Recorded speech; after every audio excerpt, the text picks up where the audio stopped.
kind of hone in and practice a lot of those movements. And really just across the board, just trying to become more efficient, better at what I already do. Fox shared at the end of last season that for the first time in his career, being eliminated really stung. Like the end of the season really stung for him. What was that sting like of being eliminated from the playoffs for you, and how has that motivated you, I guess, for this season? Yeah, it always stings. If you don't make the playoffs, you always kind of wish you did, and you feel like you could have done better. And for us last year, it was so much positivity all year. Had a really good year, finished third seed, and then the first round exit. It feels like as much as everybody around us is telling us how great we did, it feels like it's a disappointment, at least inside the room. And so let's feel for this year motivation. Lost to a really good team, obviously, but I think the expectations for us internally last year were going that series and beyond. At the end of the season, you had mentioned that you wanted to get to another level of physical condition, especially with all the physicality of the playoffs. Do you feel like you got there? Do you feel like you're better prepared kind of going into this season for the rigors?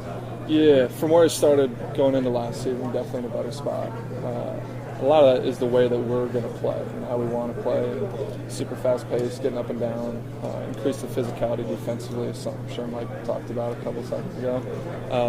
So just across the board, everybody's got to be in really good shape for this to work at the highest level it's supposed to work at, and got to realize that. Look at the new guys like Sasha and Chris. What elements do they bring to this team that maybe you guys did not have last year? Yeah, I mean, Sasha shoots the hell out of the ball. He's coming here all fall. He's broken all our shooting records that we had last year. He's somebody that's already been in pickup just as a shot maker, so he's really exciting. Chris is a professional. Chris is just super solid on both sides of the ball.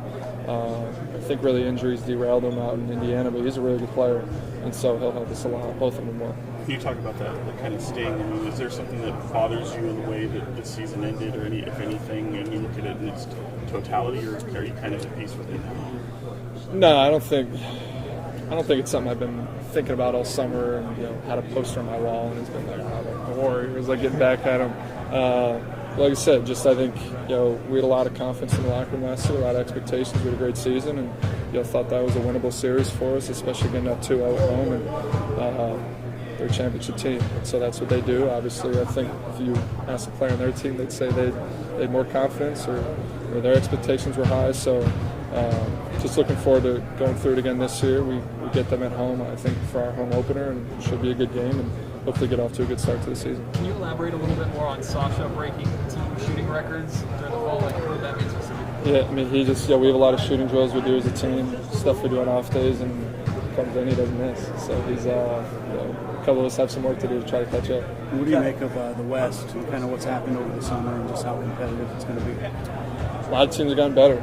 On paper, at least it looks that way. A lot of teams have gotten better. Teams are getting healthier.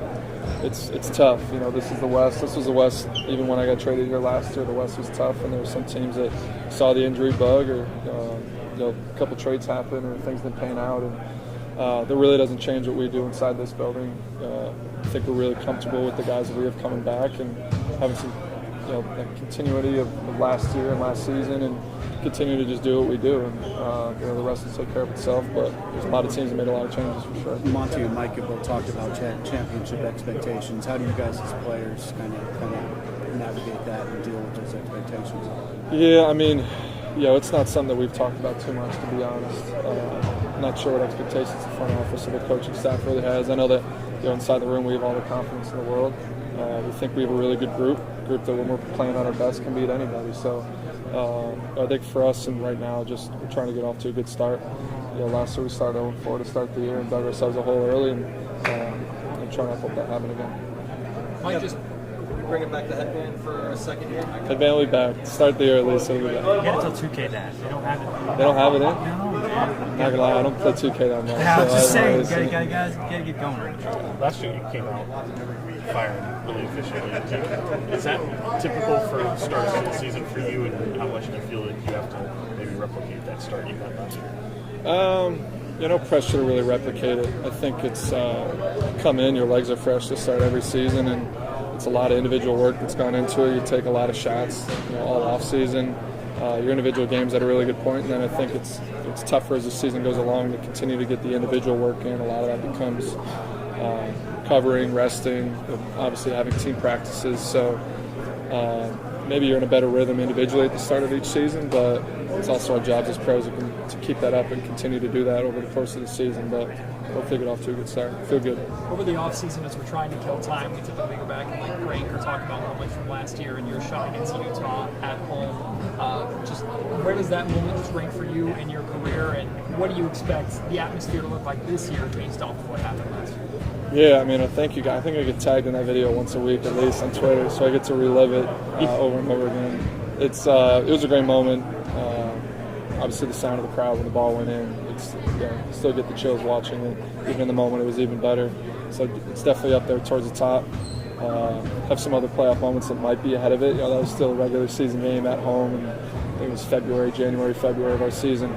But looking forward to moments like that. I think the fans are super excited for us this year, so I assume the crowds will be really good to start the year. We're really over the whole course of the year as long as we do what we need to do. So we're all obviously really excited. Last one, guys. The confidence you guys have stepping into this year, based on what you guys were able to accomplish last year, how much does that change on your end in a new season? Not too much. Yeah, we're confident, but we're not setting all these expectations. We're not. I think talking about things that we don't need to be talking about right now in October. I think for right now, just doing the work, continue to establish the right culture and chemistry, play the game the right way on both sides of the ball, and maybe we'll start to talk about what we're supposed to do or anything like that as we get deeper into the season. But we just got to get off to a good start. We're excited about the group we have here, and it's ready to get going. Thanks, guys.